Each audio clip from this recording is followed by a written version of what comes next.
Tu espíritu se deja sentir como el viento, la fuerza que me lleva a luchar contra el tiempo, mi provisión del cielo. Hola, bienvenidos una vez más a este maravilloso ciclo de Familia Antivirus. Un gusto estar nuevamente utilizando estos medios, este canal, para poder llegar con la palabra de Dios a edificar familias. Es una gran bendición el poder tenerlos todos los miércoles reunidos, edificando no solo a las personas, sino toda esa estructura que es la familia. Usted recuerda que hace algunas semanas veíamos dos sesiones. En la primera sesión de este maravilloso ciclo vimos que nuestro Señor Jesucristo transforma a una familia disfuncional en funcional. Usted recuerda y vimos el ejemplo de la familia de Jacob con todas sus esposas, con todos sus hijos totalmente disfuncionales, pero definitivamente en las manos de nuestro Señor, esa familia que era disfuncional terminó convirtiéndose en una familia funcional y una familia para la gloria de Dios. En la segunda sesión, hace 2 semanas, vimos las 4 bases o fundamentos para la construcción de una familia. El Señor nos mostraba a través de su palabra que existen esos 4 cimientos que son la unión matrimonial, donde no únicamente es entre un hombre y una mujer, nos decía, sino mediados por nuestro amado Salvador, nuestro Señor Jesucristo, que se convierte en la cuerda, en la tercera cuerda que está uniendo, fortaleciendo la relación del hombre y de la mujer que forman una familia. Tenemos el segundo cimiento, el segundo fundamento nos hablaba que es Jesucristo. Nadie ponga un fundamento distinto del que ya está puesto, que es nuestro Señor Jesucristo, la piedra angular, roca firme, y cuando ponemos nosotros nuestra esperanza y nuestro fundamento de la familia en Jesucristo, pues tendremos una familia antivirus. El tercer fundamento que vimos nosotros, la iglesia como coayudadora para edificar la familia, para hacer que todos esos consejos, todos esos principios, todos esos valores que se encuentran en la palabra de Dios puedan ser llevados a ser práctica, viva, rema en las familias. Y por último, nos decía la palabra de Dios, la verdad que a veces nos duele, a veces nos mortifica, a veces nos inquieta, a veces nos hace sentir mal, pero de verdad, como dice la palabra de Dios, la verdad nos hace libres. Bien, una vez establecidos estos fundamentos, estos cimientos, pues hoy vamos a ver las columnas y los capiteles. Y por eso yo lo invito para que vayamos al Salmo 75. Váyase al Salmo 75, versículo 1 al 3. Y vamos a leerlo muy despacio para poder ir profundizando y entendiendo la palabra. Dice la palabra de Dios: te damos gracias, oh Dios. Gracias, siempre, cada vez que le vemos una plegaria, una súplica, empecemos dándole gracias a Dios. Te damos gracias e invocamos tu nombre, te llamamos a ti. Todos hablan de tus obras portentosas. ¡Qué alabanza! Alabanza cuando lo reconocemos como el Todopoderoso. Tú dices: cuando yo lo decida, juzgaré con justicia. Qué bendición apelarse siempre a aceptar la voluntad de Dios. Cuando Dios decida, no es cuando uno decida, sino cuando Dios decida. Versículo 3. Cuando se estremece la tierra con todos sus habitantes, cuando se estremece la familia con todos sus habitantes, soy yo quien afirma sus columnas, dice el Señor. Gloria a Dios. Y el que lo cree, dice amén. Mire que en este versículo 3 especialmente, después de esa alabanza que hace el salmista al Señor, nos habla de que definitivamente cuando se estremece la familia por algún problema, por alguna dificultad, cuando se mueve, pues todos sus miembros se estremecen. Pero dice la palabra de Dios que el Señor afirma sus columnas. ¿Para qué? Para que no caigan. Las afirma las columnas. Por eso nosotros debemos entender la necesidad de tener columnas fuertes. Columnas, porque las columnas son las personas. Las columnas son las personas.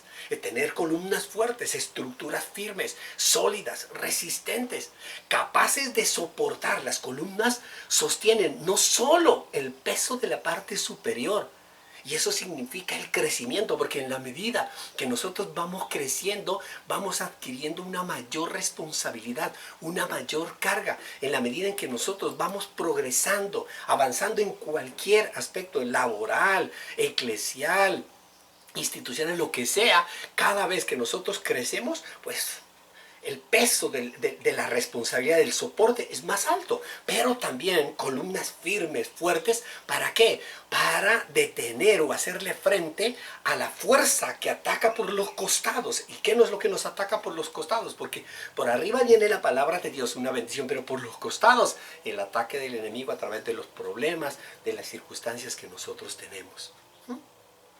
Mire, así como la familia necesita de columnas, la iglesia, que es una familia también, y nos muestra en el libro de Gálatas, váyase a Gálatas, en el capítulo 2, nos muestra que verdaderamente las columnas son las personas. En Gálatas capítulo 2, versículo 9, dice, en efecto, Jacobo, Pedro y Juan, que eran considerados columnas, al reconocer la gracia que yo había recibido, está hablando Pablo, nos dieron la mano a Bernabé y a mí en señal de compañerismo, de modo que nosotros fuéramos a los gentiles y ellos a los judíos. Mire cómo Pablo aquí nos está hablando de que tenían unas columnas en esa estructura que es la iglesia naciente, la familia, llamadas columnas. Son columnas fuertes. Y por eso hoy nosotros tenemos que mirar a nuestro esposo, a nuestra esposa, a nuestros hijos como columnas.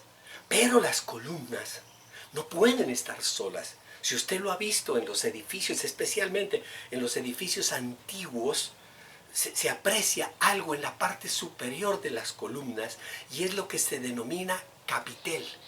Capitel es cabeza, está en la parte superior de la columna. Las columnas necesitan capiteles que los fortalezcan y afirmen cada columna. Los capiteles son elementos arquitectónicos que se pone en esa parte, les digo, en la parte superior de la columna, y la función principal de estos capiteles es transmitir o trasladar las cargas, equilibrar las cargas del edificio hacia las columnas. Esa es la función del capitel. Es decir, es en esa distribución de las cargas para que una columna no tenga todo el peso, toda la carga, sino que ellas puedan equilibrarse y transmitir hacia las diferentes columnas que hayan. Es cierto que en toda edificación hay algunas que dicen, esta es una columna principal. Esta es una columna principal. Nosotros ya podemos entender que la columna principal en nuestra casa, en nuestro hogar, en nuestra familia, es el Padre.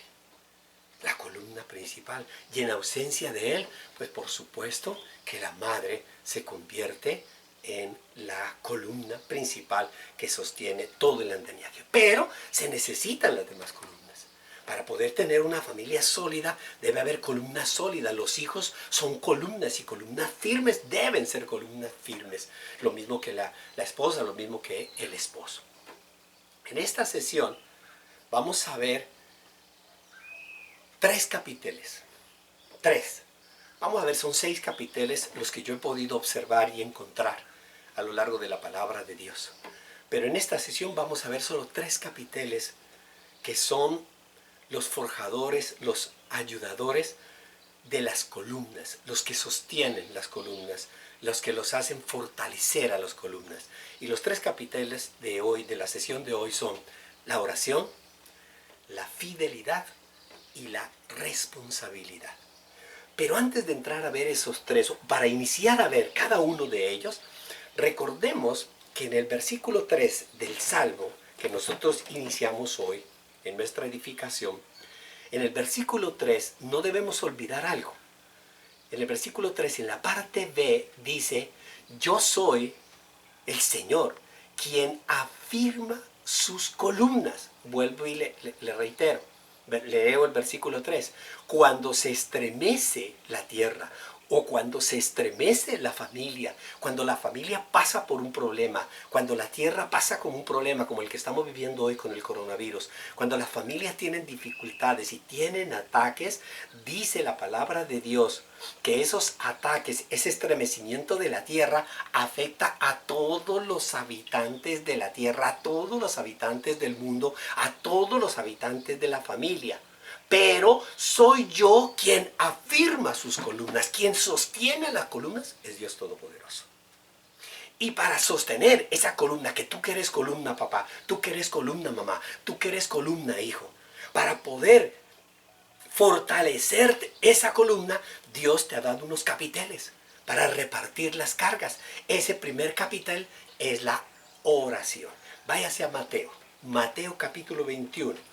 Y usted va a entender en el capítulo 21 la importancia, Mateo capítulo 21, la importancia de la oración como un capitel. Mateo 21, versículo 22. 21, versículo 22. Escuchen lo que dice la palabra de Dios en un versículo pequeñito en palabras de nuestro Señor Jesucristo. Si ustedes creen, mire que la primera condición para todo es creer. Es creer.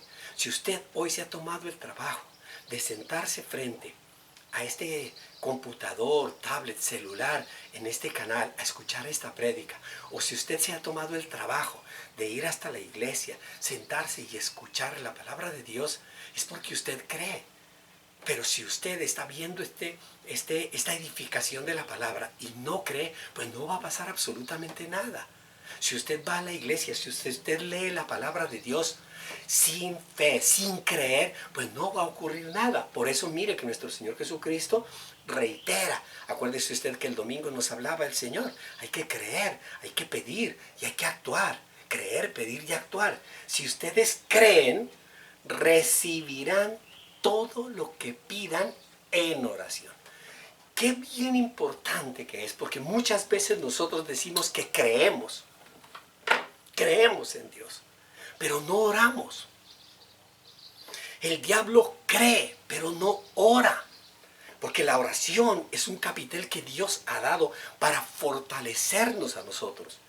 Es un recurso que Dios nos ha dado para fortalecernos en los ataques, para fortalecernos en las cargas que tenemos nosotros a diario.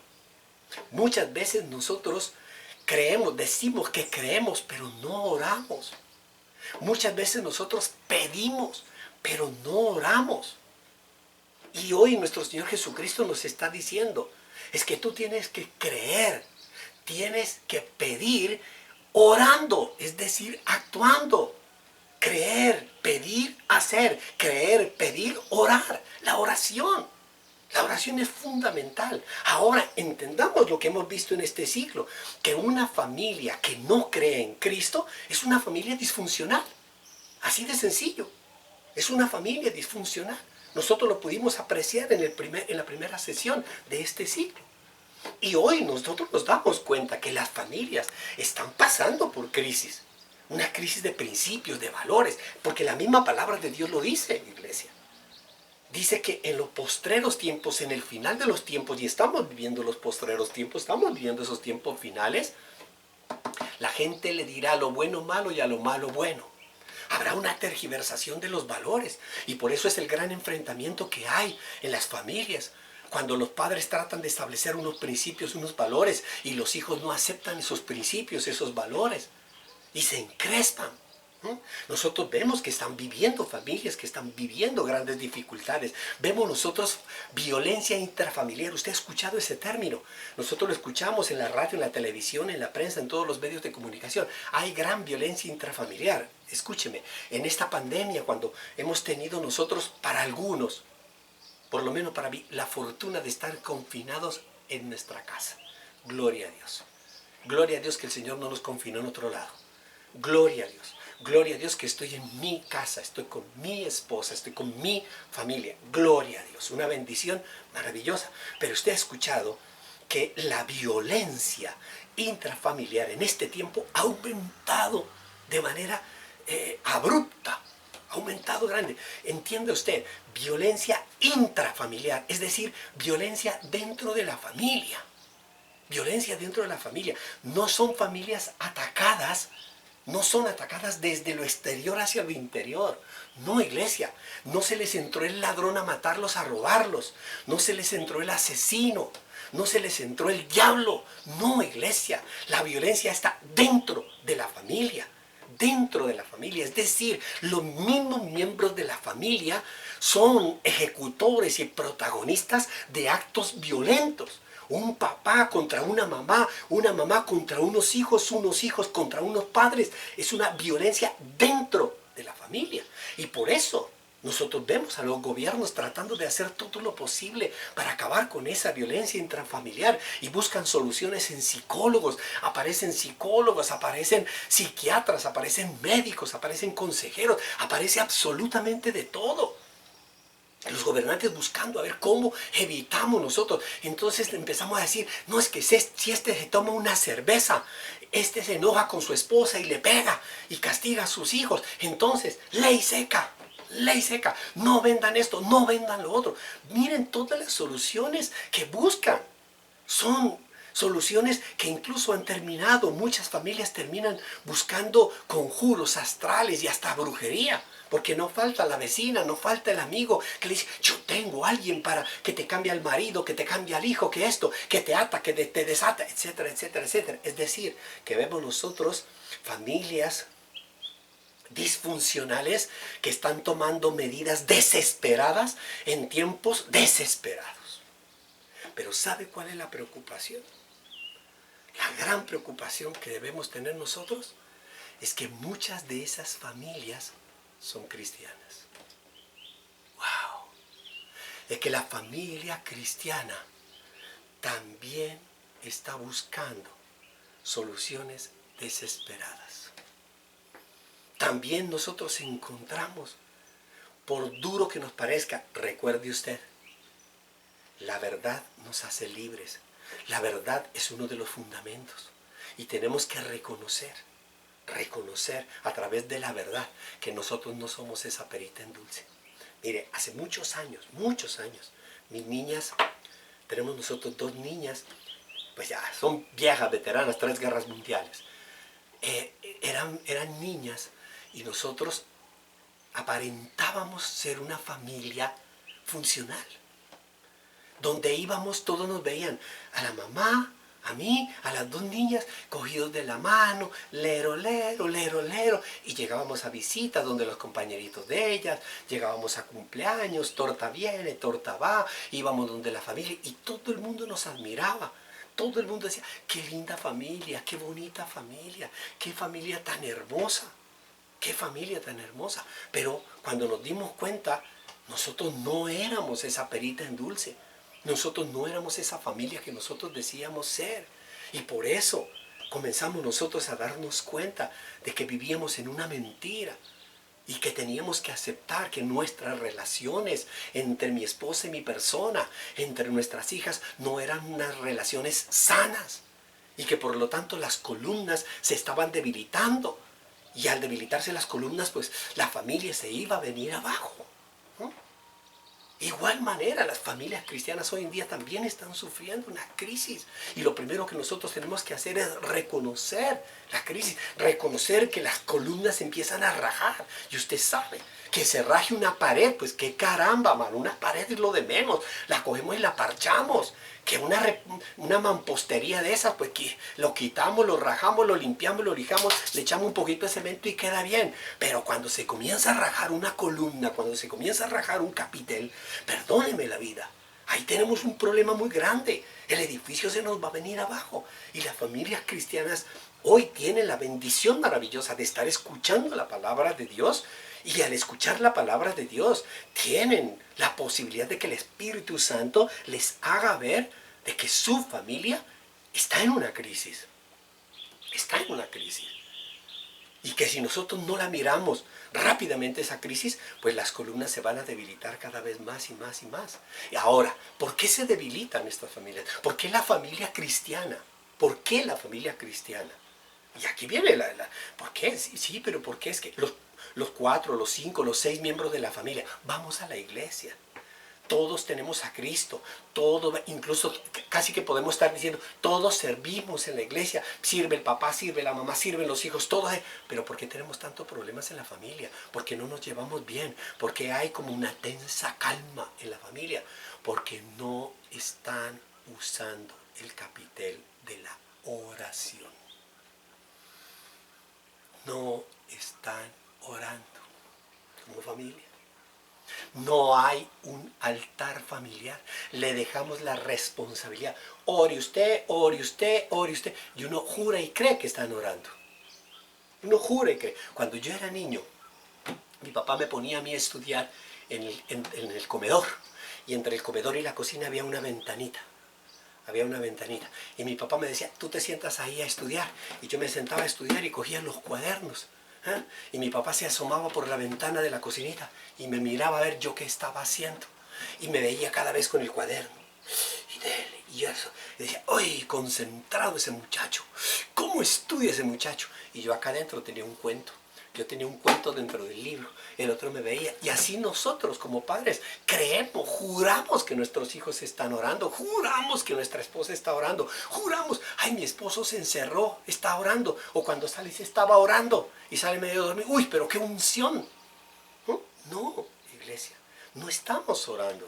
Con la oración le hacemos frente, nos enfrentamos a las luchas diarias de la vida. ¿Por qué? Porque la oración nos fortalece. Con la oración alcanzamos la victoria. Pero ojo, para que la oración sea efectiva, se necesita unidad. ¿Escuchó? Se necesita unidad. Escuche lo que dice la palabra de Dios en Mateo, en el capítulo 18. Mateo 18, versículo 19. 18, 19.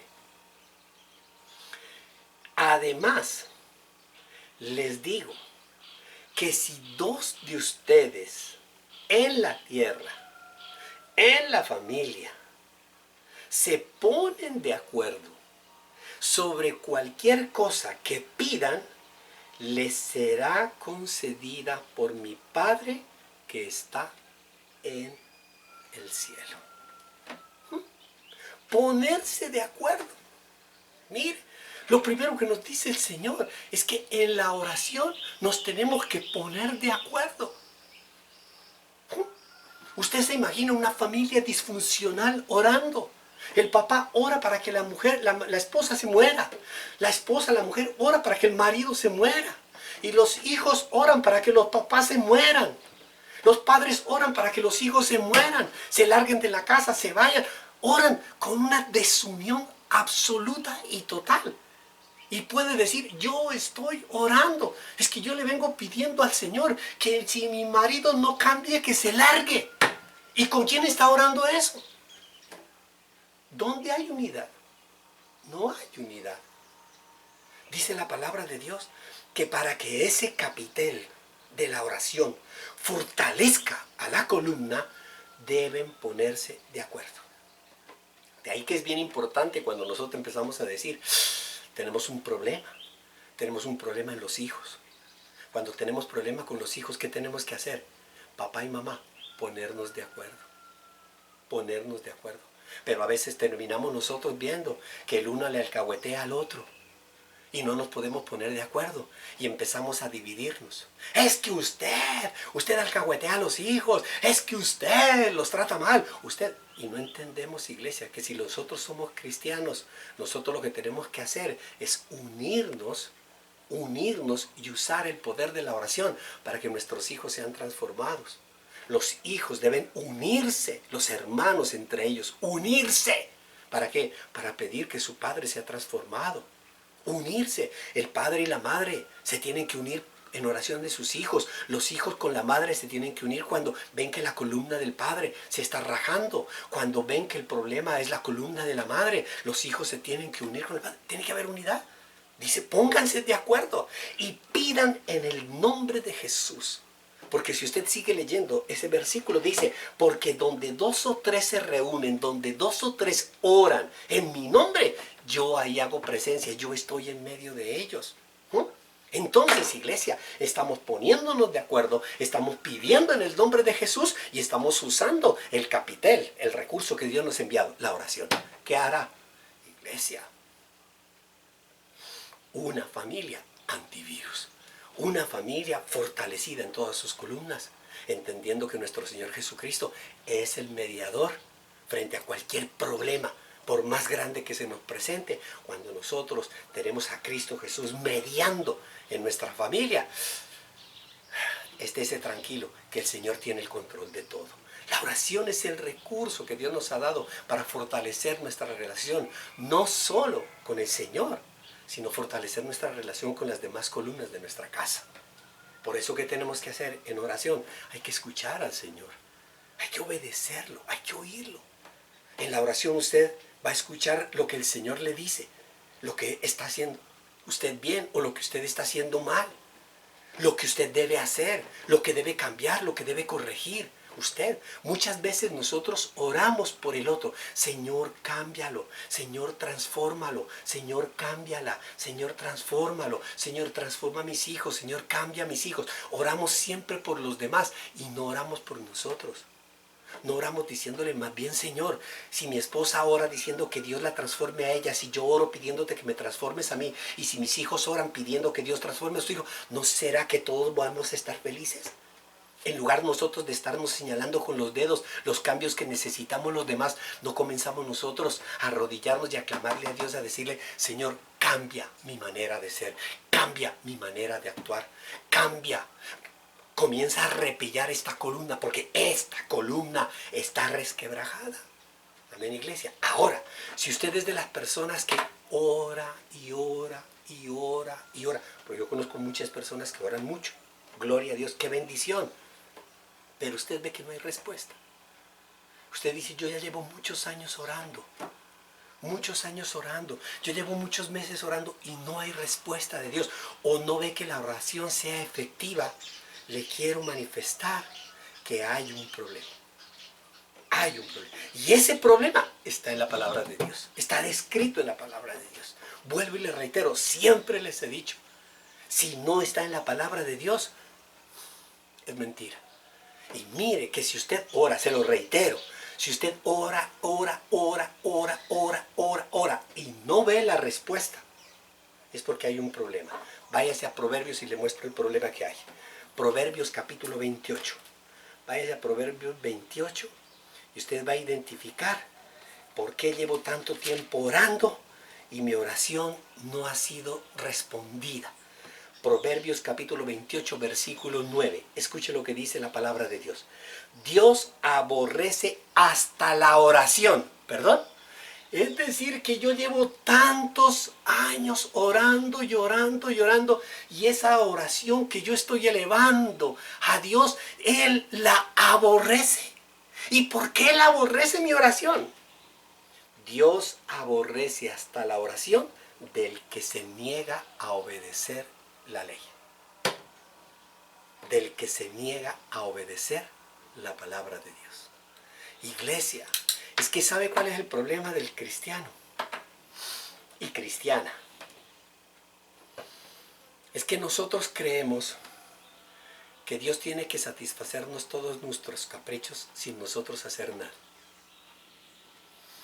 Es que lastimosamente esta sociedad de consumo, esta sociedad de un evangelismo de la prosperidad, nos ha llevado a creer que Dios tiene la obligación de bendecirnos en lo que nosotros queremos sin hacer absolutamente nada. Mientras que la palabra de Dios dice que si nosotros no somos obedientes a su palabra, no tenemos derecho a nada. Sencillo, apague la luz. Apague la luz. Usted váyase para otro lado más bien. Usted ya va a ver y dice, uy, entonces mis oraciones, si usted es de las personas que está orando y no ha confesado su pecado, Si usted es de las personas que está orando y en su corazón tiene amargura, tiene rabia, tiene rencor, no ha perdonado, escuche lo que dice la palabra de Dios, Proverbios 28:9. Dios aborrece esa oración que usted está haciendo, porque no está siendo obediente con la palabra. Porque no está siendo obediente con la palabra. Amén, iglesia. Entonces debemos entender nosotros la importancia de orar de una manera eficaz, eficiente. ¿Para qué? Para que todas esas columnas de nuestra familia sean fortalecidas. Amén. Gloria a Dios. Vámonos con la segunda. El segundo capitel que fortalece esas columnas. El segundo capitel decíamos que era la fidelidad. Fidelidad. Fidelidad. Mire que hace algunos años ya, porque ya que tuve un trabajo secular, le decía yo a una persona, en una reunión le decía, si hay algo que yo exijo de las personas, si hay algo que yo valoro de las personas, es la fidelidad. Se lo dije a esa persona, pero parece que le entró por un oído y le salió por el otro, porque después me pagó con infidelidad. De igual manera, como se lo dijo nuestro Señor Jesucristo a Judas, lo que más valoro yo es la fidelidad. Y terminó Judas siendo infiel. Váyase a la palabra de Dios. La fidelidad. La fidelidad es un capitel fundamental para sostener las columnas. Váyase a Mateo capítulo 23. Mateo capítulo 23.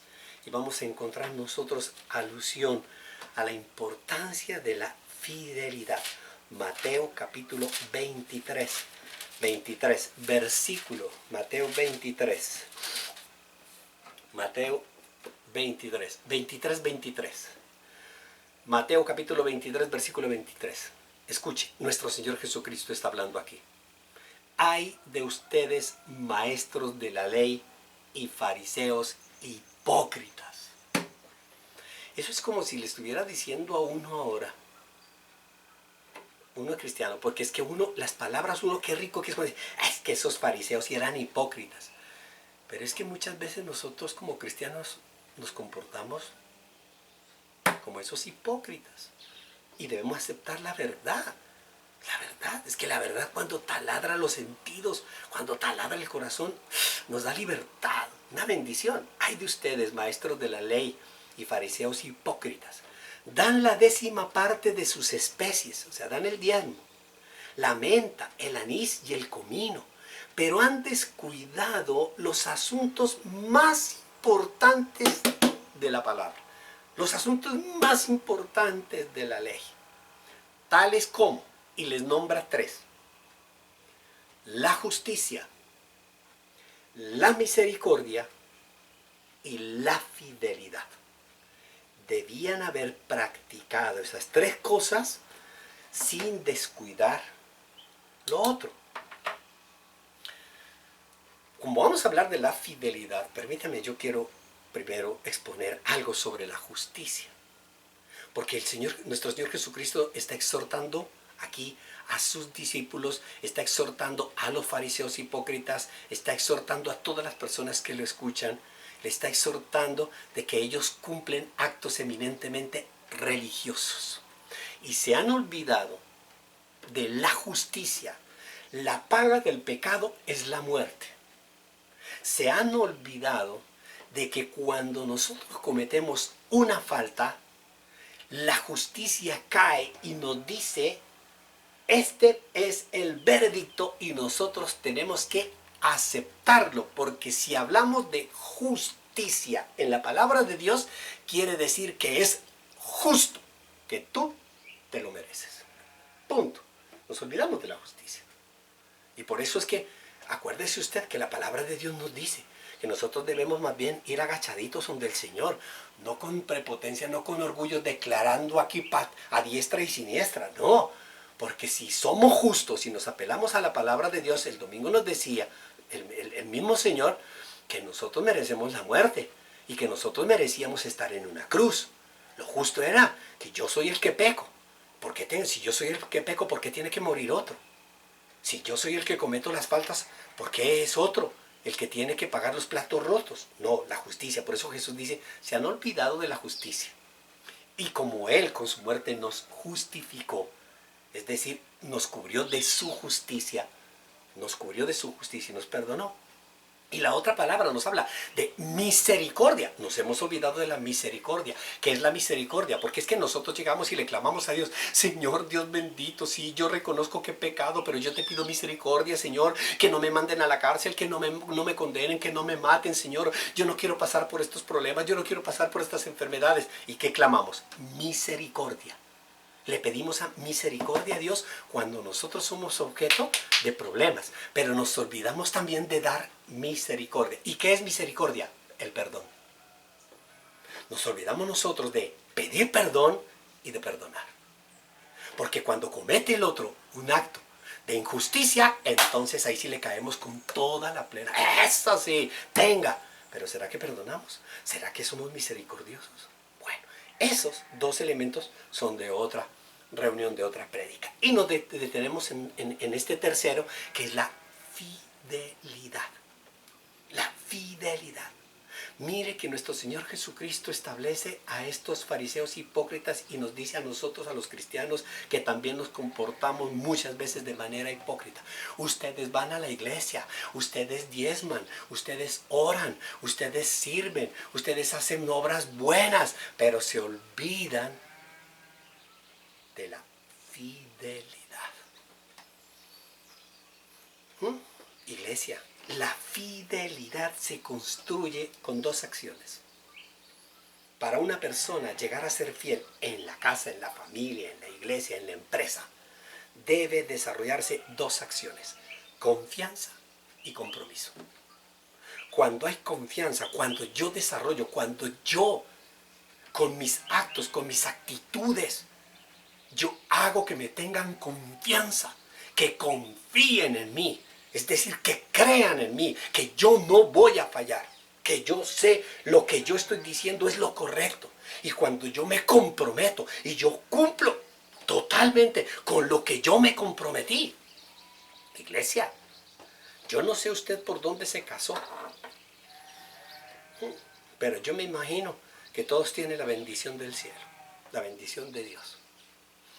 Y por ahí no nos damos cuenta nosotros que el matrimonio es para soportar las duras y las maduras. Que en la familia nosotros nos hemos comprometido para ayudarnos en las buenas y en las malas. Nosotros nos comprometimos a ¿qué? Aceptar el temperamento del otro. Nos comprometimos a tener tolerancia con el otro. Nos comprometimos a hablar, nos comprometimos a establecer una puesta en común, a tomar decisiones conjuntas. Nos comprometimos a partir de que no somos dos miembros separados, sino que somos una unidad. Somos una unidad social, y todos formamos parte de esta unidad social que se llama familia. La fidelidad se hace con esas dos acciones, confianza y compromiso. Cuando falta la confianza, cuando se pierde la confianza, cuando se pierde el compromiso, inmediatamente daña los sentimientos, las emociones de las personas. Por eso nosotros tenemos la responsabilidad de afianzar la confianza y el compromiso en la familia. Tenemos que educar y forjar para que el esposo, la esposa, los hijos, todos en la familia, desarrollemos esos niveles de confianza, esos niveles de compromiso. Sin confianza ni compromiso vamos a tener una persona que no es fiel, vamos a tener una persona infiel. La confianza es creer en el otro. Cuando tú dejas de creer en el otro, pierdes la confianza. Pierdes la confianza. Ya vengo, voy a ir a comprar fósforos. Y dices, sí, cómo no. Perdió la confianza, mi hermano. Usted sabe que no se va a comprar fósforos. Y nosotros lo que debemos hacer, a la luz de la palabra de Dios, es desarrollar la imagen de credibilidad, no de desconfianza. Que cuando yo diga algo, confíen en mí, crean en mí. Que mi esposa llegue a tener tantos niveles de confianza que no importa, yo me voy a demorar. Lo primero que yo puedo tener acá en mi corazón esa angustia por su demora, no porque esté haciendo ella algo malo, no porque él esté haciendo algo, no porque mis hijos estén haciendo algo malo, sino porque algo les haya ocurrido contrario a su voluntad. Hace muchos años también, cuando mi hija, la mayor, estaba empezando en ese despertar de la adolescencia, un día llegó a mi casa, a la casa, un viernes y me dijo, papi, me voy a ir donde una amiga a hacer una tarea.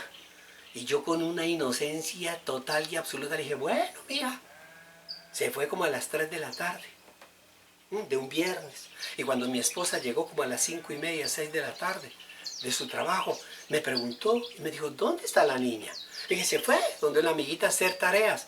Y mamá, con ese sexto sentido, dijo, viernes, hacer tareas a las 4 de la tarde, perdón, algo que a mí me faltaba, discernimiento, algo que a mí me faltaba, astucia.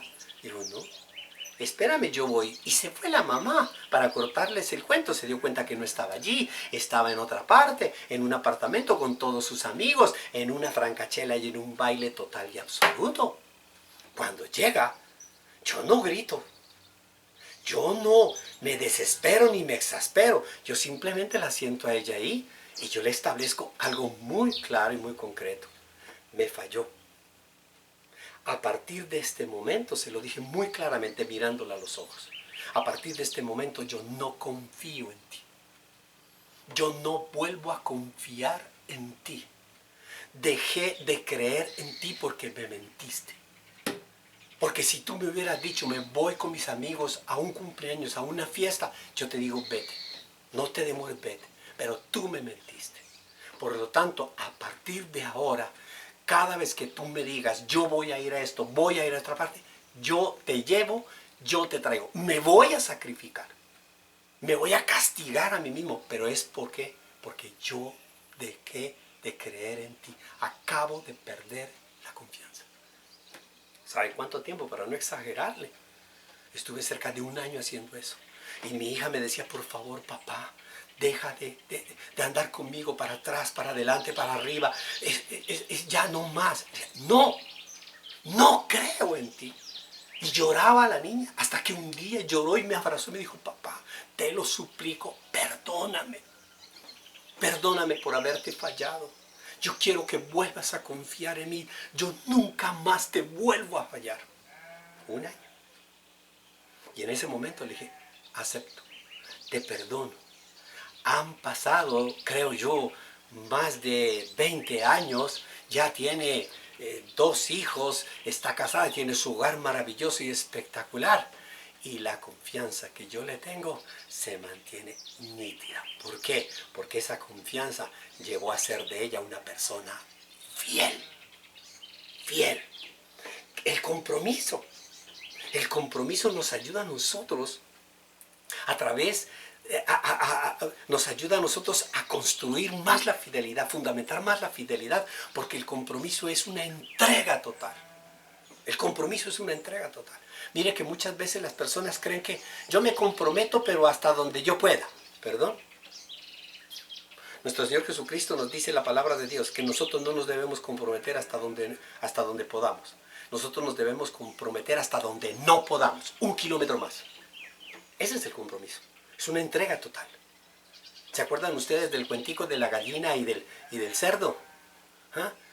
Dos que estaban sirviendo, ay, qué rico, la gallina y el cerdo, el cochinito. Ay, sí, vamos a ayudar a los pobres, vamos a ayudar. Ay, sí, démosles de comer a los pobres, sí, ayudemos. Entonces, ¿y qué se les ocurre? ¿Y qué se les ocurre? Preguntaron. Entonces la gallina dijo, ¿y por qué no les hacemos un desayuno de huevos con jamón? Yo pongo los huevos. Y el cochinito le quedó mirando, no, pues, ¿y yo qué? Yo doy la vida, pues. ¿Se da cuenta? Muchas veces nuestro compromiso es mínimo. Nuestro compromiso es solo hasta donde yo puedo, pero es que no, hasta allá no. Yo morir tampoco. No. Yo lo acompaño hasta el cementerio, pero enterrarme no. No, yo hasta allá no voy.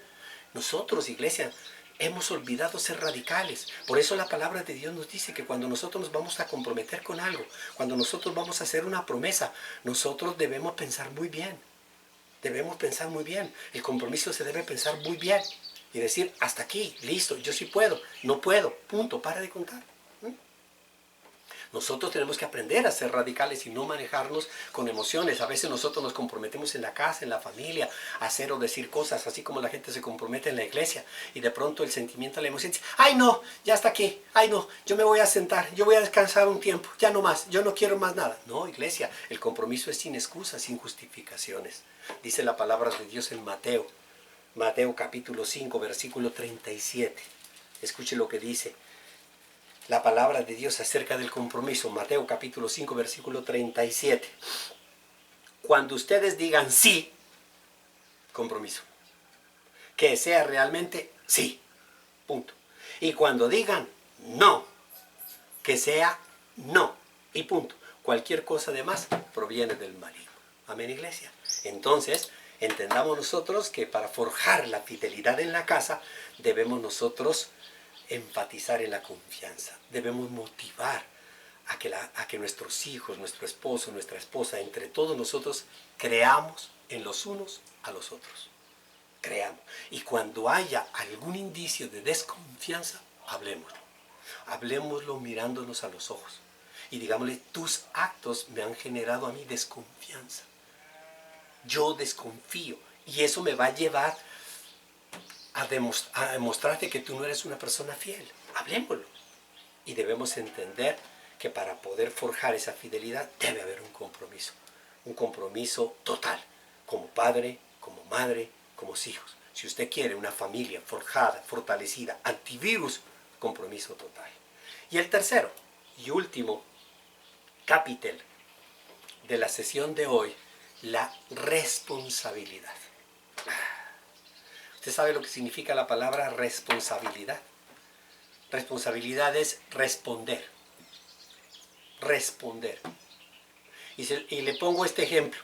Le pongo este ejemplo bobo. Es un ejemplo bobo. Usted va a una visita, se siente y le pasan un jugo en un vaso. Sea ordinario, sea de esos vasos donde venía la mermelada y después de que se acabó la mermelada quedó el vaso, no importa. Despicado, la taza despicada, a usted le pasaron agua ahí en ese vaso. Y usted por cualquier circunstancia, errorcito, cualquier cosa, ¡pum!, lo tumbó y se rompió el vaso. Y usted dice, ¡oh, qué pena! ¡Ay, no, qué pena! ¡Ay, qué pena! ¡Qué pena! ¡Qué pena! Se me rompió el vaso. ¿Sí? Y usted dice, hay un trapo. Se preocupa más por el agua derramada que por el vaso roto. Hay un trapo, y ay, yo vine a hacer daños a esta casa y se la pasa media hora, 1 hora, 2 horas. Ay, no, qué pena. Y cuando se despide dice, ay, no, qué pena. Ay. ¿Y qué le dice la persona? No, tranquila, amiga, no te preocupes, eso le pasa a cualquiera. Además era un vaso viejo, era no sé qué. Por lo general siempre le dicen eso, pero cuando usted se va dice, ¡ay, vieja desgraciada, me rompió el vaso de la vajilla! Para que vaya entendiendo cómo van las cosas. Y cuando termina toda esa cosa, yo le hago una pregunta. ¿Usted fue responsable con lo que sucedió? No. ¿Sabe cómo usted es responsable? Cuando usted regresa a los 2 días a responder por el daño que hizo con media docena de vasos. Responsable. Responder mis actos. Si yo cometo esto, yo respondo por lo que yo dañé. Pero nos hemos olvidado. Nos hemos olvidado. Váyase a Primera de Pedro. Primera de Pedro. Vamos a ver qué nos dice la palabra de Dios en la primera carta de Pedro. Primera de Pedro, capítulo 2. Primera de Pedro, capítulo 2. Versículo. Primera de Pedro, capítulo 2, versículo 19. 2:19. Porque es digno de elogio. Mire lo que dice la palabra de Dios. Es digno de elogio. Es digno elogiar a alguien. Alabar, ensalzar. Porque es digno de elogio que por sentido de responsabilidad. Por el sentido de responsabilidad delante de Dios, se soporten las penalidades aún sufriendo injustamente. Es que yo no tuve la culpa. Es que yo no tuve la culpa. Es que yo no. Es que mire, es esto. Nosotros nos zafamos de responsabilidades facilito. Y sabe una cosa que hay, un dolor grandísimo. ¿Sabía usted? Yo me imagino que usted sepa que hay hombres cristianos que embarazaron a mujeres cristianas y que tuvieron un hijo que supuestamente es cristiano y que no responden por él y que huyen y dicen que son cristianos? ¿Y dónde está la responsabilidad? Yo cometí esto, yo soy responsable, yo tengo que asumir las consecuencias. No importa el sufrimiento, no importa la tragedia. ¿Y qué tiene que hacer? Tiene que apelar a un juzgado, esa pobre vieja, o el hombre que ha sido tumbado también estafado, entonces tiene que ir a un juzgado, tiene que demandar, ¿para qué? Para que el otro responda, para que el otro sea responsable. Ay, por Dios. Tenemos que apelar nosotros en la casa, en la familia, a los gritos, tenemos que apelar a las amenazas, tenemos que apelar a las acciones para que el otro sea responsable. Por Dios, no. Dice la palabra de Dios en Gálatas, váyase a Gálatas. Vaya antes de Efesios está Gálatas. Dice la palabra de Dios que cada uno de nosotros, iglesia, Gálatas capítulo 6, capítulo 6, versículo 5. Gálatas capítulo 6, versículo 5. Cada uno cargue con su propia responsabilidad. Cada uno debe responder por sus actos. Por sus actos. Muchas veces nuestros hijos, el hijo, uno de tantos, usted tiene 4 o 5, uno hace algo malo y el papá inmediatamente lo infiere, que no, esto, y la mamá sale, ay, sí digo. No, ¿por qué? Si cometió una falta debe responder por ella, debe aprender a pedir perdón, debe aprender a reconocer sus faltas, así de sencillo, enseñarles a ser responsables. ¿Por qué? Porque mañana ellos van a estar en un trabajo, van a estar en una empresa, van a estar en cualquier situación donde van a cometer errores, donde van a cometer faltas. Y si ellos aprenden a reconocer las faltas, créanmelo, la misma palabra de Dios dice, iglesia, que cuando nosotros reconocemos nuestras propias faltas, nuestra justicia es menos severa que la justicia de Dios. Porque si no reconocemos nuestras faltas, si en el empleo, en el trabajo, en la universidad, en cualquier parte, no reconocemos nuestras faltas, nos puede costar el puesto, nos puede costar una echada de la universidad, nos puede costar la echada de una empresa. Porque en la casa no me enseñaron responsabilidad, a aceptar las faltas, a echarle la culpa al otro. Es que ese, es que el otro, es que me dijo, es que no me dijo. No, iglesia, cada uno debe, dice la palabra de Dios. Es que yo no me estoy inventando esto, dice la palabra de Dios, que no debemos evadir, ni debemos justificar nada. A eso se refiere en Timoteo, porque cuando nosotros vemos y hablamos también de familia, nosotros vemos la iglesia. La iglesia es una familia, la iglesia es una familia. Y en la primera carta a Timoteo, en el capítulo 3, en el versículo 7, que nos habla acerca de los obispos, de los pastores, de los diáconos que van a hacer, y nos invita a nosotros, escuche lo que dice la palabra de Dios en 1 de Timoteo capítulo 3, versículo 7. Se requiere además que hablen bien de él los que no pertenecen a la iglesia para que no caigan en descrédito y en la trampa del diablo. En la trampa del diablo. ¿Por qué? Porque cuando nosotros somos responsables, no evadimos ni justificamos nuestra responsabilidad, sino por el contrario, la asumimos y la aceptamos. ¿Para qué? Para que los demás, no solo en la iglesia, no solo en la casa nos digan que somos responsables, sino los demás también nos tengan en alta estima. Alta estima. Y por eso se refiere esta palabra a los pastores, a los obispos, cuando dice, porque no saben gobernar su propia familia, ¿cómo van a cuidar de la iglesia de Dios? Muchas veces, muchas personas, en el afán de mostrar un crecimiento espiritual, se olvidan de gobernar su familia. Se olvidan y juzgan, critican en la iglesia, critican en las casas de los compañeros, de los amigos, de los vecinos, lo que a diario está pasando en su familia. Nuestro testimonio, nuestra reputación afecta al Señor, afecta a su iglesia. La responsabilidad que nosotros tenemos como seres humanos, la responsabilidad que nosotros tenemos como ciudadanos, la responsabilidad que nosotros tenemos como hijos de Dios, afecta la relación con el Señor, afecta a su iglesia. Mire que hoy en la mañana, que mi esposa, la pastora, salió a hacer algunas compras, que nos toca por el pico y cédula, precisamente hoy hacer esas compras. Y cuando regresó me dice, mira que estaba haciendo la fila en el supermercado y escuché en una emisora acerca de que estaban hablando de que querían abrir las iglesias, y la gente comenzó a gritar y llamaban de todas partes a decir que cómo se les ocurre, que esas iglesias, esos pastores, esos curas, lo que quieren es esto, que quieren plata y que quieren toda la cuestión y todo eso. Y yo digo, ¿por qué reacciona la gente así? ¿Por qué la gente reacciona contra los pastores de esa manera? ¿Por qué la gente reacciona contra las iglesias de esa manera?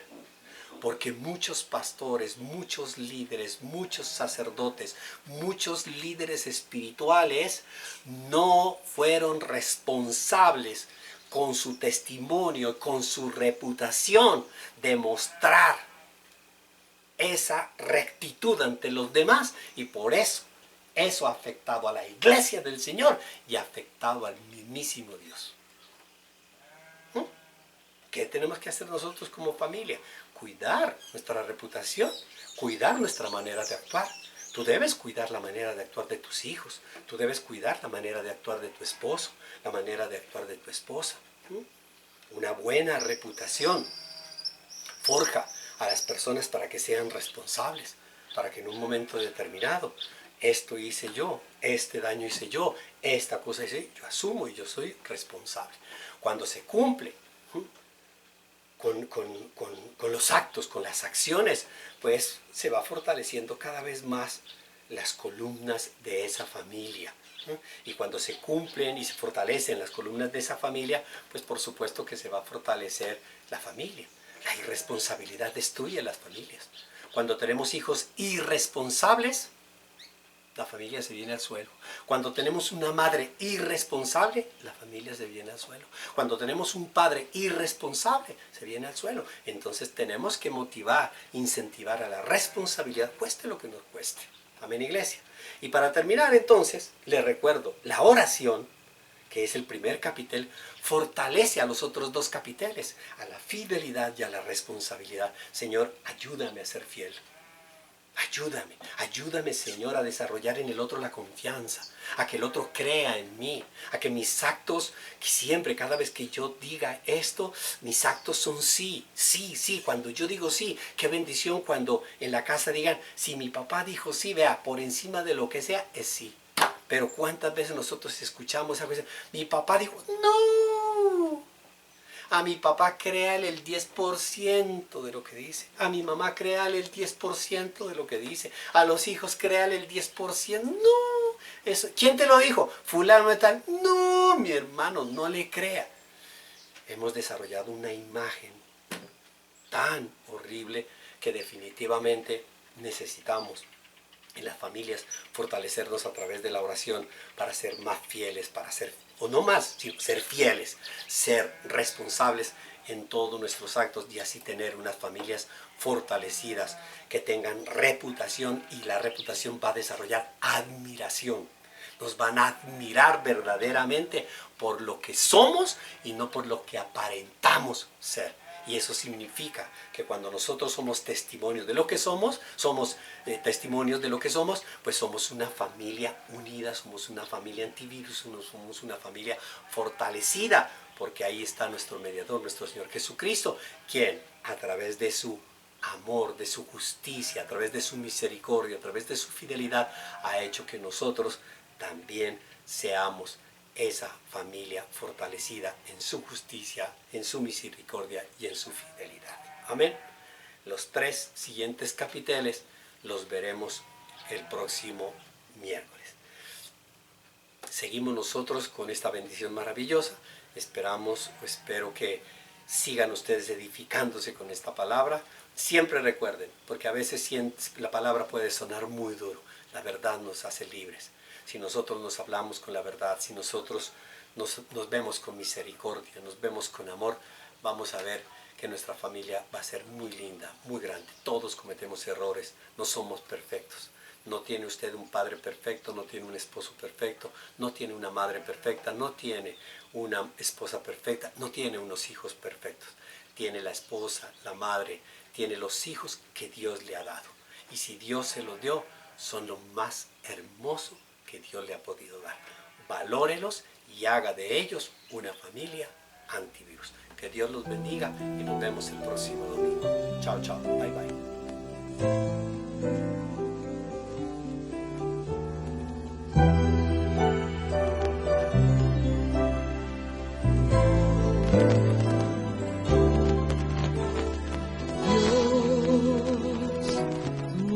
Mi sustento, a mi vida da aliento. Tu espíritu se deja sentir como el viento, la fuerza que me lleva a luchar contra el tiempo, mi provisión del cielo, el Dios que me desata y que refresca mi alma al pronunciar tu nombre. La tempestad se calma, oh Dios. Dios tan solo, Dios.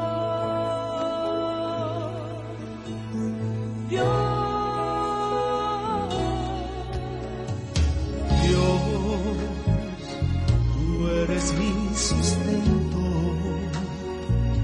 a mi vida aliento, tu espíritu se deja sentir como el viento, la fuerza que me lleva a luchar contra el tiempo, mi provisión del cielo, el Dios que me desata